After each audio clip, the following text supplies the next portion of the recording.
இறைவன் உன்னை பார்க்கக்கூடிய பார்வை சுத்தமான பார்வையாக மாறியதற்கு பிறகு உலகமே உன்னை தவறான பார்வையில் பார்த்தாலும் அதை குறித்து கவலையடையாமல் நல்ல பாதையில் உங்களுடைய சிந்தனைகளை வைத்துக்கொண்டு தவறிலிருந்து பெற்ற பாடத்தை பெற்றுக்கொண்டு சிறந்த மனிதர்களுடைய பாதையில் உங்களை ஆக்கிக்கொண்டு உங்களுடைய மரணம் வரை அதில் தொடர்ச்சியாக இருந்து கொண்டே இருங்கள்.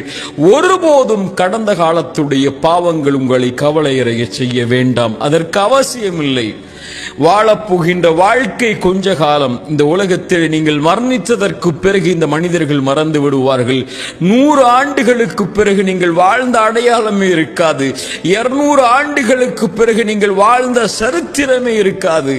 இப்படி உலகமே உங்களை மறந்து விடும் போது நீங்கள் ஏன் கடந்த கால பாவத்தை நினைத்து எதிர்காலத்தை அழித்துக் கொண்டிருக்கிறீர்கள்?